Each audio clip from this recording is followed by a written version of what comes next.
KPK menetapkan mantan Menteri Pertanian Syahrul Yassin Limpo, Sekjen Kementan Kasti Subagiono, dan Direktur Alat dan Mesin Pertanian Muhammad Hatta sebagai tersangka dugaan korupsi.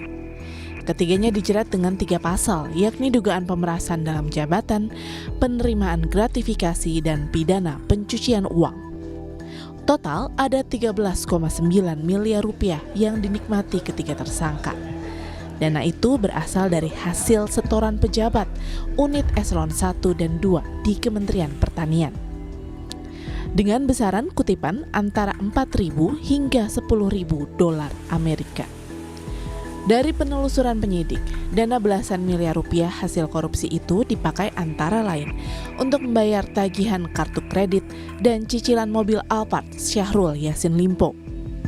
Sementara soal ada dugaan duit korupsi Syahrul Yassin Limpo mengalir ke Partai Nasdem, Wakil Ketua KPK Johanis Tanak menyebut penyidik masih mendalami alirannya.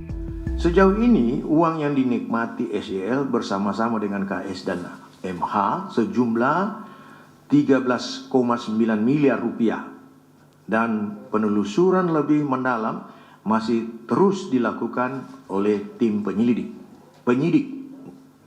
Sedangkan apakah ada aliran dana ke Nasdem itu nanti masih didalami lagi, ya.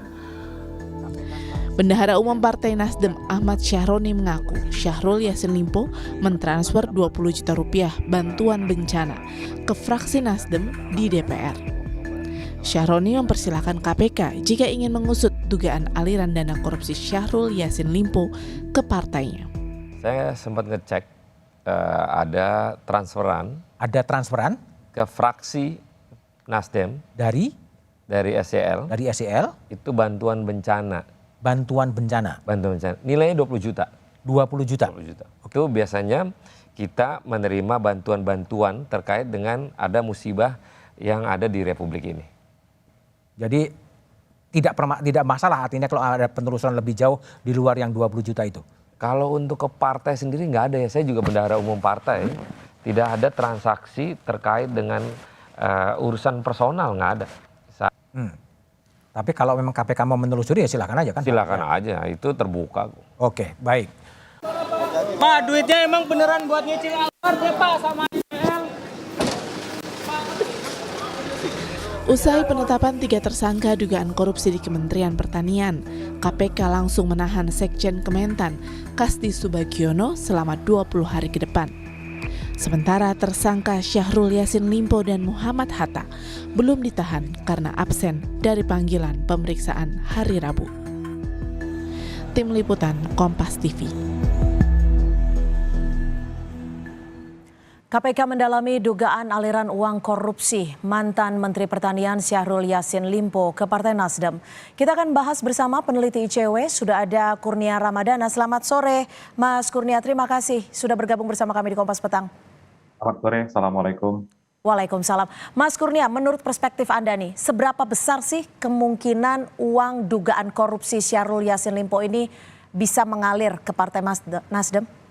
Kalau kita runtut sebenarnya konstruksi peristiwa dugaan tindak pidana yang ditangani oleh KPK dan sudah disangkakan kepada mantan Menteri Pertanian Syahrul Yassin Limpo, yang pertama ada indikasi pemerasan, kemudian yang kedua gratifikasi.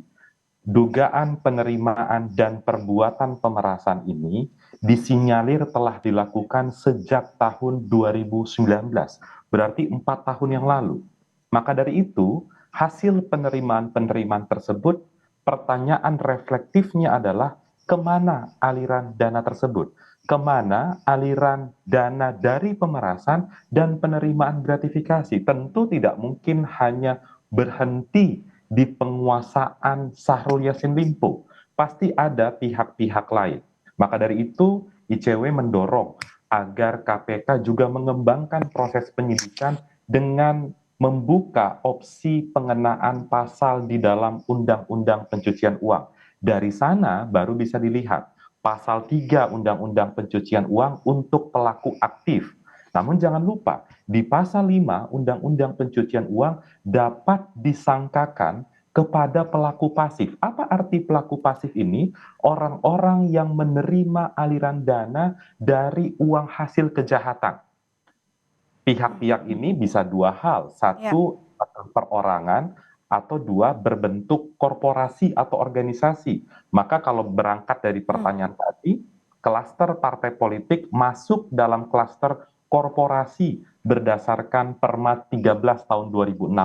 Bisa disangkakan oleh aparat penegak hukum. Mari kita lihat bagaimana latar belakang organisasi Pak Syahrul Yassin Limpo, yaitu ada Partai Nasdem. Dan tadi di VT Kompas TV sudah diakui ada aliran dana dari Syahrul Yassin Limpo ke dalam Partai Nasdem. Maka yang harus dilihat adalah satu, apakah dana yang ditransfer itu berasal dari tindak kejahatan, kemudian kedua, apakah ada aliran dana lain untuk membiayai kegiatan-kegiatan partai. Tapi gini Mas Kurnia, ini kan juga sudah diakui bahwa ada sumbangan dari Yassin Limpo untuk bencana. Apakah ini juga bisa ditelisik dan berpotensi untuk melanggar? Lalu bagaimana membedakan ini menjadi bagian sumbangan bencana dari pribadi atau dari aliran dana kejahatan atau korupsi?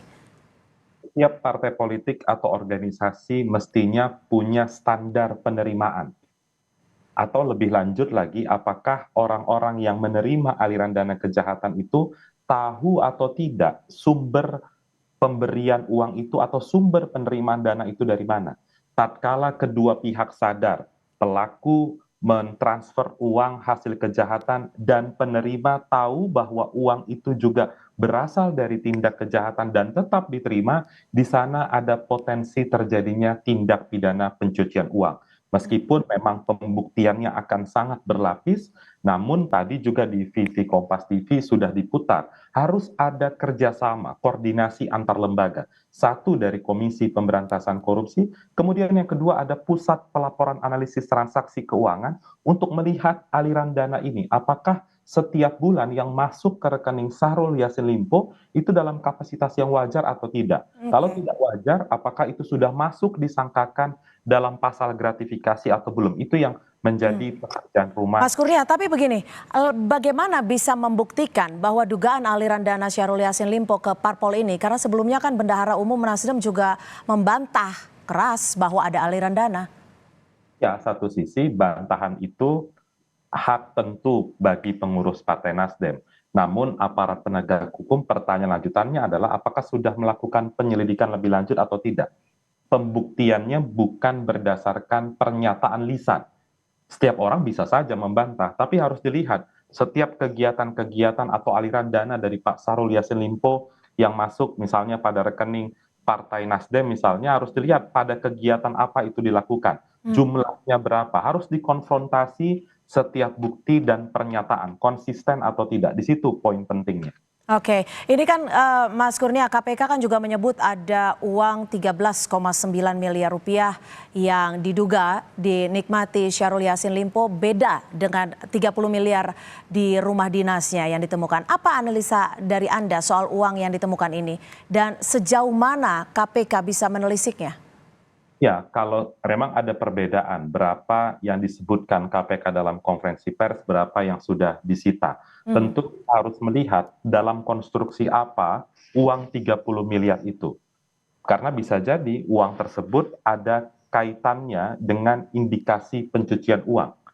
Harta yang diperoleh dari tindak pidana pemerasan, gratifikasi, sudah berjumlah berkali-kali lipat. Itu yang harus dijelaskan oleh KPK. Maka dari itu tidak cukup dengan hanya tindak pidana pemerasan maupun gratifikasi.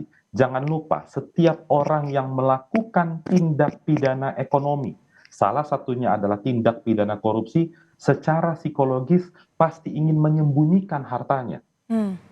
Ketika terjadi tindakan penyembunyian itu atau mengubah bentuk, bahkan sudah melakukan pencucian uang dengan mendapatkan keuntungan tertentu, di sana pelaku bisa dijerat dengan pasal 3 atau pasal 4 Undang-Undang 8 tahun 2010. Baik, kita akan nantikan bersama sejauh mana KPK bisa menelusuri dan juga menelisik terkait dengan kasus ini. Terima kasih Mas Kurnia Ramadana, peneliti dari ICW, sudah bergabung bersama kami di Kompas Petang. Selamat sore.